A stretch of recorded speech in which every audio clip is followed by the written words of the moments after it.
നമസ്കാരം. ഞാൻ മഹാദേവൻ AR. വയസ്സ് 24.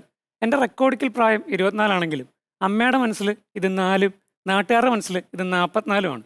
അതായത് അമ്മയുടെ മനസ്സിൽ ഞാനൊരു നിത്യഹരിതനും നാട്ടുകാരുടെ മനസ്സിൽ ഞാൻ ഒരു തൊഴിൽ രഹിതനുമാണ്. ഒരുമാതിരിപ്പെട്ട എല്ലാ ചെറുപ്പക്കാരുടെ അവസ്ഥ ഇതൊക്കെ തന്നെ ആയിരിക്കും. കാരണം എല്ലാ കത്തിലും ഒപ്പുമുണ്ട്, സർക്കാരിൻ്റെ എല്ലാ കിറ്റിലും ഉപ്പുമുണ്ടെന്ന് പറയുന്ന പോലെ എല്ലാ വീട്ടിലും ഒരു തൊഴിൽ രഹിതനും കാണും. എല്ലാവരെയും പോലെ തന്നെ പാഷൻ ഫോളോ ചെയ്യണമെന്നുള്ളതായിരുന്നു എൻ്റെ ആഗ്രഹം. പക്ഷേ പാഷൻ്റെ പുറകെ പോയി കഴിഞ്ഞാൽ റേഷൻ മേടിക്കാൻ പറ്റത്തില്ലെന്ന് അറിയാവുന്നതുകൊണ്ട് എനിക്കും ജോലി അന്വേഷിച്ചിറങ്ങേണ്ടി വന്നു.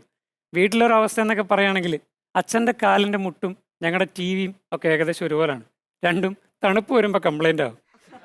ഒരു ഒരു സമ്പൂർണ്ണ മലയാളി എന്ന നിലയ്ക്ക് പണിയെടുക്കാതെ തിന്നണം എന്നാണ് എൻ്റെ ആഗ്രഹമെങ്കിലും വീട്ടിലെ ഈ അവസ്ഥയെ കാരണം ഞാനും ജോലി തപ്പി ഇറങ്ങി. നസീർക്കയുടെ ചിരിയും ജോലിയും ഒക്കെ ഒരുപോലാണ്. രണ്ടും കിട്ടാൻ വലിയ പാടാണ്. പണ്ട് എംപ്ലോയ്മെന്റ് എക്സ്ചേഞ്ച് രജിസ്റ്റർ ചെയ്താൽ ജോലി കിട്ടുമെന്ന് ആരോ പറഞ്ഞിട്ട് ടെലിഫോൺ എക്സ്ചേഞ്ചിൽ നിന്ന് പോലും ആരും വിളിച്ചില്ല. ജോലിയുള്ളവൻ KFC പോയപ്പം ഞാൻ PSCയിൽ പോയി. അത്രയും കാലം ആശുപത്രിയിൽ ട്രിപ്പ് ഇട്ട് കിടന്നിട്ടുള്ളതല്ലാതെ ഒരു ട്രിപ്പ് പോലും പോയിട്ടില്ലാത്ത ഞാൻ ഏറ്റവും കൂടുതൽ ട്രിപ്പ് പോയി തുടങ്ങിയത് PSC വഴിയാണ്. കയ്യിൽ ക്യാമറ ഉണ്ടായിരുന്നുകൊണ്ട് കാർത്തിക് സൂര്യ അരച്ചു, നമ്മൾ PSC എഴുതി മരിച്ചു.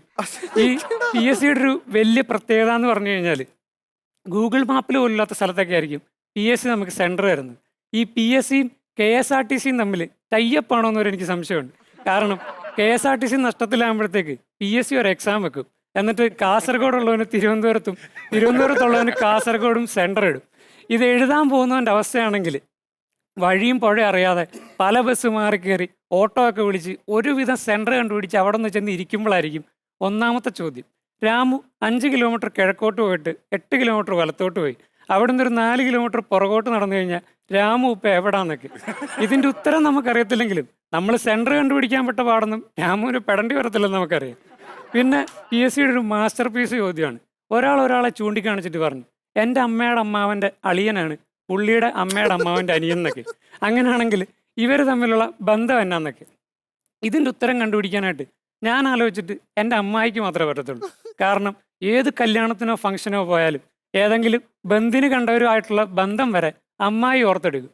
നാട്ടുകാരുടെ ഓരോരോ ചോദ്യങ്ങൾ കാരണമാണ് ഞാൻ ഈ PSCക്ക് പോയത്. അപ്പോൾ PSC ഒരു മര്യാദയില്ലാത്ത ചോദ്യങ്ങളാണ് ഇങ്ങോട്ട് ചോദിക്കുന്നത്.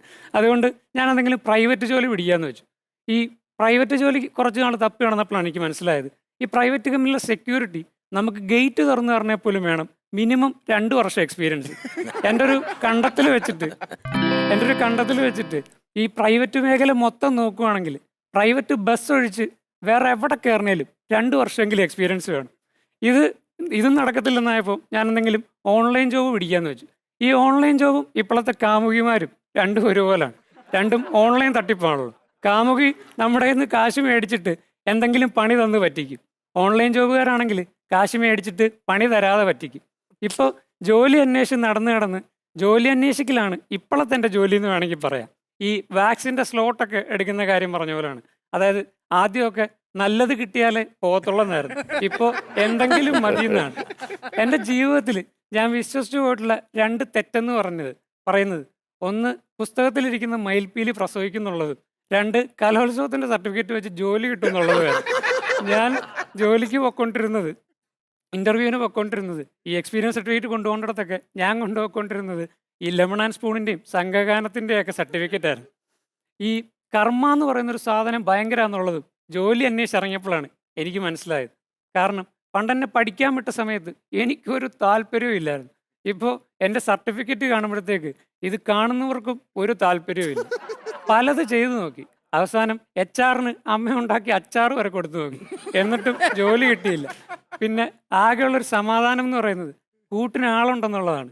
കൂട്ടുകാരനൊരു MBA-കാരൻ ഇപ്പം തുമ്പിയെ പിടിച്ച് കളിക്കുകയാണ്. കമ്പ്യൂട്ടർ എടുത്തിട്ട് കോഡിങ് പഠിക്കാൻ പോയവരുത്തൻ ഇപ്പം ലോഡിങ്ങിന് പോകുന്നു. എൻ്റെ അഭിപ്രായത്തിൽ സർക്കാർ ഈ ഭവനരഹിതർക്ക് വായ്പയും സബ്സിഡിയൊക്കെ കൊടുക്കുന്ന പോലെ തൊഴിൽ രഹിതർക്ക് എന്തെങ്കിലും ആനുകൂല്യങ്ങളൊക്കെ തരുമായിരുന്നെങ്കിൽ എന്നെപ്പോലുള്ളവർക്ക് PSC ട്രിപ്പിന് പോകാനുള്ള വകുപ്പെങ്കിലും ആയേനെ. സൂപ്പറായിരുന്നു.